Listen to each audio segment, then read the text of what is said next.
Hola, mi nombre es Ana Cristel Zavala Vázquez, estudiante de Ingeniería Biotecnológica por el Instituto Politécnico Nacional, y en esta ocasión les voy a presentar un tema de la materia de bioseparaciones fluido-fluido impartida por el docente Luis Miguel Pérez Aguilar.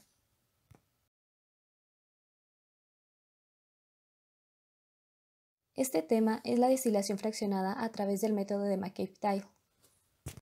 Pero primeramente necesitamos saber qué es una destilación. Bueno, una destilación es una operación unitaria que consiste en separar dos o más componentes de una mezcla líquida, aprovechando la diferencia de volatilidades entre ellos. Esto va a tener como consecuencia la formación de un vapor de composición diferente a la del líquido del que procede. Esto significa que a mayor sea la diferencia de volatilidades, mayor será la separación que se puede conseguir. Bien es cierto que existen distintos tipos de destilación, por ahora solo vamos a abordar la destilación fraccionada. Esta destilación fraccionada es un proceso físico que emula la técnica de destilación simple. El método involucra la evaporación de las especies líquidas, la condensación de las especies más volátiles en orden creciente de su punto de ebullición y la posterior recolección de la sustancia que se desea obtener inicialmente, es decir, el producto. Cuando calentamos una mezcla de líquidos de diferentes presiones de vapor, este último se enriquece con el componente más volátil, y esta propiedad se va a aprovechar para separar los diferentes compuestos líquidos a través de este tipo de destilación. Cabe mencionar que es característico de esta destilación que se lleva a cabo en una columna de fraccionamiento. Ahora, ¿qué es el método de McCabe-Tyle? Bueno, es un método gráfico que puede aplicarse para el cálculo de columnas de pisos, es decir, nos va a ayudar a determinar el número de platos teóricos necesarios para la separación de una mezcla binaria de A y B. En esas circunstancias, los caudales molares de vapor y líquido en cada sector de la columna permanecen constantes, es decir, se encuentran en un equilibrio. Como podemos observar en la imagen, vamos a tener tres composiciones distintas, la del destilado, la de la alimentación y la de fondos. Así también vamos a tener nuestras rectas operativas, que corresponderían a la de enriquecimiento, a la de agotamiento y a la recta Q, además de tener nuestra curva de equilibrio líquido-vapor y nuestros platos de alimentación. En este método es muy importante el balance de materia, pues nos va a ayudar a producir líneas de operación, así como la curva de equilibrio líquido-vapor para el sistema. El planteamiento principal en este método consiste en que debe haber un derrame equimolar a través de la columna, entre la entrada de alimentación al plato superior y la del inferior. Las corrientes de líquido y vapor entran al plato, establecen su equilibrio y salen del mismo. Teniendo esta pequeña introducción al tema, vamos con el planteamiento del problema.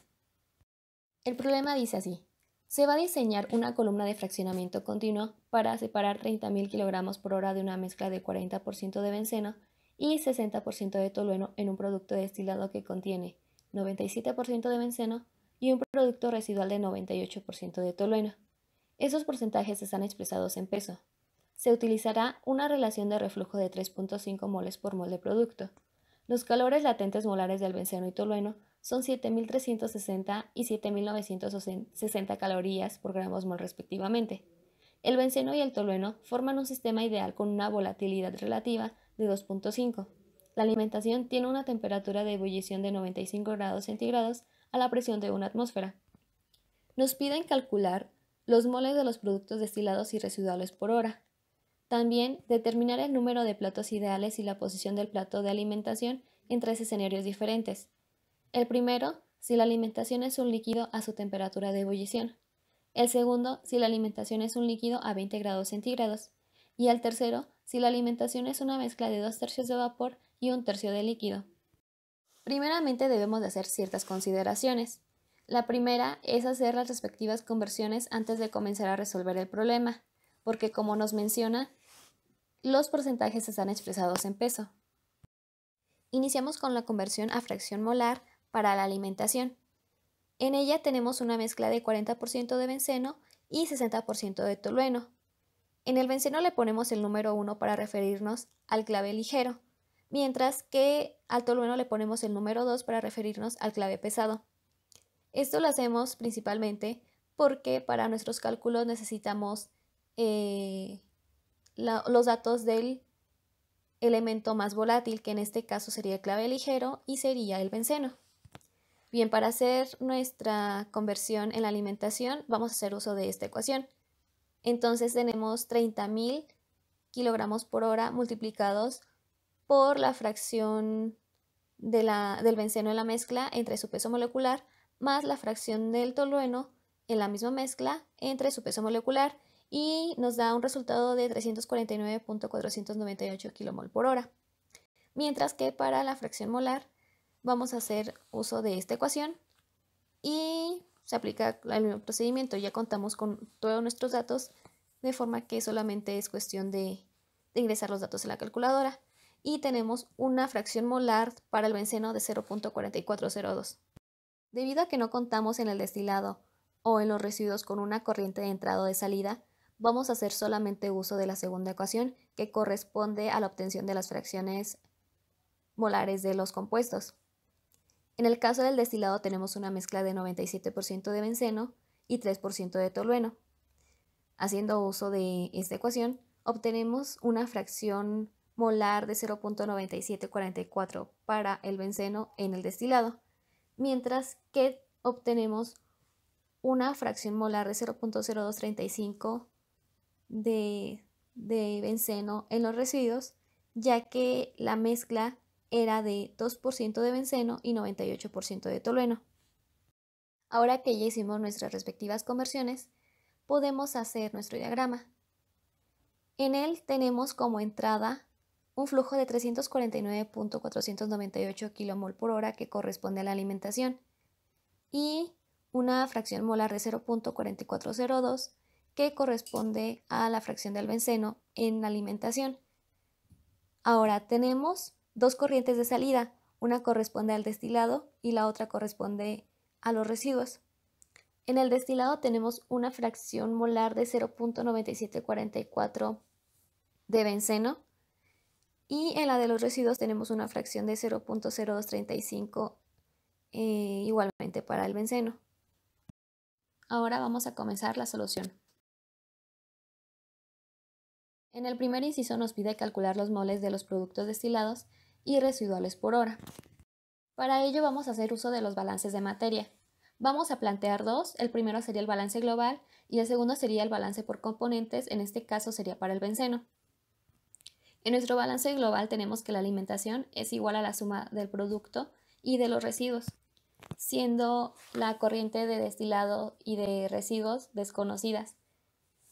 En el balance del benceno contamos con nuestra alimentación y con la respectiva fracción masa del benceno en la alimentación, así como también contamos con estas fracciones masa tanto en el destilado como en los residuos, sin conocer las corrientes de los mismos. Sin embargo, podemos plantear un sistema de ecuaciones, ya que tenemos el mismo número de incógnitas, y al resolver este sistema obtenemos un destilado de 153.15 kilomoles por hora y unos residuos de 196.34 kilomoles por hora. Con lo anterior encontramos nuestros resultados para el inciso A. Ahora, para el inciso B, vamos a tener que determinar el número de platos ideales y la posición del plato de alimentación bajo distintos escenarios. Pero antes de comenzar a resolver esos escenarios, tenemos que hacer unas consideraciones generales. Iniciamos con la volatilidad relativa. El problema ya nos da cierta información que corresponde a un alfa de 2.5. Entonces vamos a hacer uso de esta ecuación para que se pueda ingresar en nuestros gráficos. Asimismo tenemos nuestra ecuación LOCE, que corresponde a la línea de enriquecimiento, que a su vez nos va a ayudar a determinar la línea de agotamiento. También vamos a tener nuestras delimitantes, que van a ser nuestras líneas de alimentación, de domos y de fondos, que corresponden a las fracciones molares del benceno en los mismos. Y también vamos a hacer uso de estas consideraciones de alimentación para nuestra línea Q, ya que a través de ella vamos a saber si estamos tratando con un líquido subenfriado, con uno saturado, con una mezcla líquido-vapor, con un vapor saturado o bien con un vapor sobrecalentado. Con lo anterior podemos establecer una gráfica base, ya que los datos anteriores no cambian en ninguno de los incisos ni tampoco en el mismo problema. Entonces, a partir de ella vamos a poder hacer la solución de los distintos escenarios. Como pueden ver, tenemos nuestra línea de fondos, nuestra línea de alimentación, la de domos, nuestra curva y la línea de referencia. Para generar esta gráfica, primero trazamos nuestra curva. Esta la obtuvimos dando valores de 0 a 1 para x y para y ingresamos la ecuación de las volatilidades relativas que vimos en las diapositivas anteriores. Es decir, usamos esta ecuación ya despejada, porque como ya sabíamos, el problema nos daba una volatilidad de 2.5. Entonces, trazamos nuestra curva, seleccionando todos los datos, dándole en crear y en poligonal. Yo ya no lo hago porque ya tengo trazada mi curva. En el caso de nuestra línea base, esta rosita, simplemente lo hicimos trazando un segmento de aquí a acá, es decir, desde 0 hasta 1. Y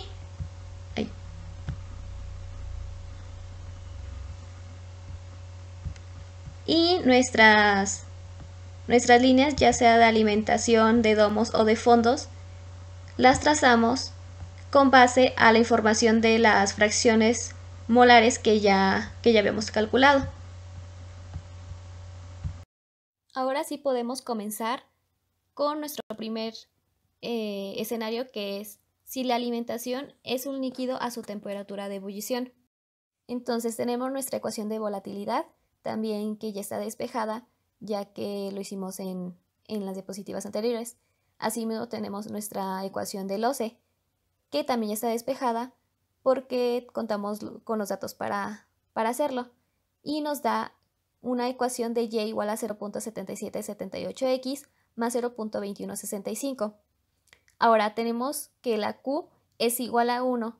Esto lo sabemos por la información dada en la introducción, en la que tenemos nuestra Q de diferentes valores de acuerdo a si es un líquido saturado, a un vapor sobrecalentado, etc. En este caso, el mismo inciso nos menciona que la alimentación es de un líquido. Entonces, en automático ya sabemos que Q va a ser igual a 1. Vamos a tomar la gráfica de referencia para comenzar a graficar la información que nos solicitan los escenarios. Cabe mencionar que esto lo hicimos en el software de GeoGebra. A partir de la gráfica de referencia, lo primero que vamos a hacer es trazar nuestra línea LOCE, es decir, nuestros requerimientos. Esta línea nos va a servir a su vez para trazar nuestras líneas de agotamiento. Entonces, esta línea la trazamos a partir de la ecuación que ya obtuvimos, que es la de y igual a 0.7778x más 0.2165.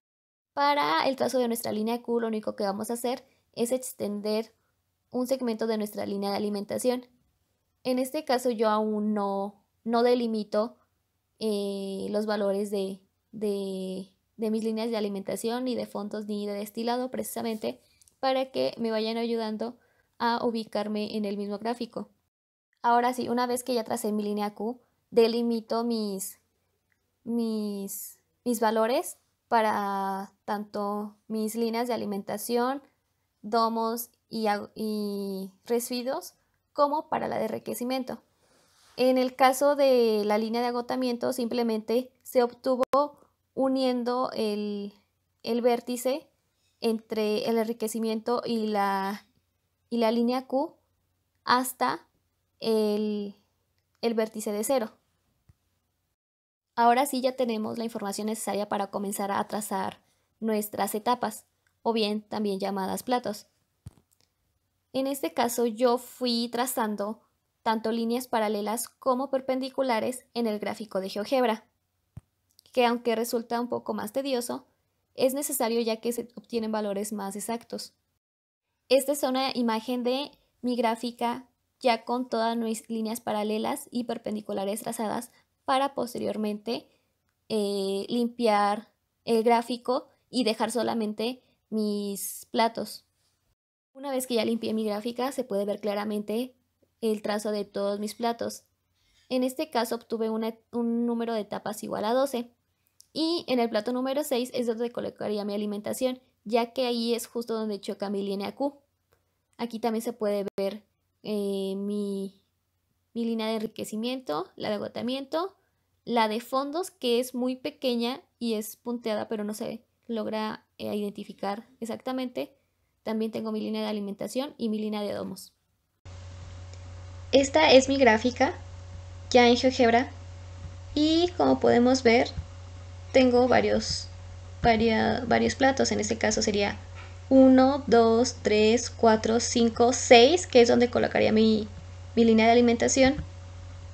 7, 8, 9, 10, 11 y 12 platos. Aquí se puede observar claramente mi línea de fondos. En la imagen anterior no se notaba tanto, pero aquí ya se logra identificar. Aquí está.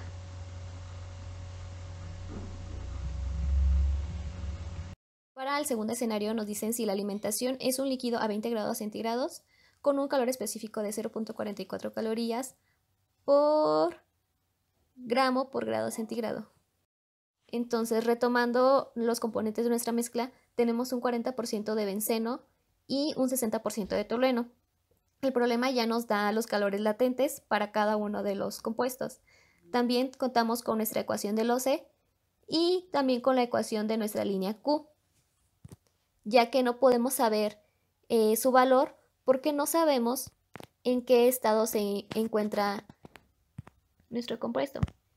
Los elementos que nos solicita esta ecuación sería CPF, que corresponde al calor específico promedio de alimentación, TL, que sería la temperatura de ebullición, TF, que si contamos con ella, brindada por el mismo inciso, que corresponde a la temperatura de entrada, en este caso 20 grados centígrados, y lambda F, que es el calor latente promedio de alimentación. A partir de las ecuaciones anteriores obtenemos el valor de nuestro calor latente promedio de alimentación y lo vamos a convertir a kilojoules sobre kilomol, dándonos un resultado de 1839.36 kilojoules sobre kilomol. También vamos a obtener nuestro calor específico promedio de alimentación, el cual se va a obtener calculando primero el peso molecular promedio. Entonces, finalmente vamos a obtener un calor latente promedio de alimentación de 9.3 kilojoules por kilomol por grado centígrado. Sin embargo, para obtener el valor de Q, necesitamos nuestra temperatura de ebullición, la cual no conocemos. Sin embargo, contamos con un programa para saberlo. Este es un programa que contiene las bases de datos para saber las constantes de Antoine y nos da la presión de vapor para sustancias puras. Si yo ingreso aquí el número de mi sustancia, voy a obtener estas constantes. Por ejemplo, si ingreso el número 50, voy a obtener estas constantes. Buscando en la base de datos, sé que el benceno tiene un número de 240 y el tolueno tiene un número de 293. Sabiendo estos números, es decir, 240 y 293, puedo saber sus constantes. Ingresando a 240, que sería para el benceno, aquí me da sus constantes, y ingresando al 293 obtengo las constantes para el tolueno. Pero a mí lo que me interesa en realidad es saber la temperatura de ebullición. Para ello tengo el diagrama del equilibrio líquido-vapor a temperatura constante. Y básicamente tiene la misma dinámica. En este caso sabemos que nuestro problema está a una presión de una atmósfera. Entonces lo que hacemos es convertir esta a milímetros de mercurio. Si yo ingresara 2 atmósferas, me va a dar el respectivo valor en milímetros de mercurio para yo poder ingresar la presión en el programa. En este caso se queda así en una atmósfera porque sé que esta va a corresponder a la presión de 760 milímetros de mercurio. Ahora, para poder saber mi temperatura necesito ingresar la sustancia. En este caso voy a ingresar el número de 240 y de 293 para que me dé las constantes de Antoine tanto del benceno como del tolueno. Y aquí nos grafica nuestro diagrama de XY para saber nuestras fracciones en el líquido y en el vapor, es decir, nuestras líneas de burbuja y de rocío. Como nosotros tenemos una composición del benceno de 0.4402, vamos a buscar esa fracción en el líquido que corresponda a una temperatura. En este caso, podemos observar que aquí se encuentra aproximadamente la misma fracción, a la cual corresponde una temperatura de 93.836. Aquí está. Entonces, esta va a ser la temperatura que vamos a utilizar para hacer nuestros cálculos. De esta forma vamos a obtener el valor de Q y nos da un valor de 1.36 y este valor es mayor a 1, lo cual significa, a partir de la teoría antes mencionada, que es un líquido subenfriado. Aquí podemos ver que cuando Q es mayor a 1 va a corresponder esta clasificación. Entonces vamos a calcular el valor de la línea Q a partir de la ecuación que corresponde a Q para un líquido subenfriado, obteniendo una Y igual a 3.7778x menos 1.2227. Esta ecuación la vamos a ingresar para realizar nuestro diagrama. De igual forma vamos a hacer uso de nuestra gráfica de referencia. Siguiendo la metodología de los ejercicios anteriores, trazamos nuestra línea de agotamiento, de enriquecimiento, nuestra línea Q, que ya lo obtuvimos con la ecuación anterior, y nos va a dar que tenemos un total de 12 etapas, y en la etapa número 6 se encuentra el plato de alimentación. Y en el tercer escenario nos dice si la alimentación es una mezcla de 2/3 de vapor y 1/3 de líquido. Entonces, como nos dice que la alimentación sería 2/3 de vapor y 1 de líquido, sabemos que Q también va a ser igual a la fracción de líquido, por lo cual Q va a ser igual a 1/3, para lo cual ya solamente sería cuestión de despejar su ecuación correspondiente y vamos a obtener una Y igual a menos 0.5x más 0.6693, la cual vamos a ingresar a GeoGebra para obtener la línea Q. De igual forma vamos a usar como base nuestra gráfica de referencia y vamos a trazar nuestra línea de enriquecimiento. Así también vamos a trazar nuestra línea Q, que ya nos la dio la ecuación. Y a partir de la intersección de estas dos vamos a trazar nuestra línea de agotamiento. Y para este escenario vamos a tener un total de 13 etapas con una alimentación en el plato número 7. Y bueno, esto fue todo para el tema de destilación fraccionada por el método de McCabe-Thiele. Cualquier duda la pueden escribir en los comentarios y con gusto la responderé. Muchas gracias.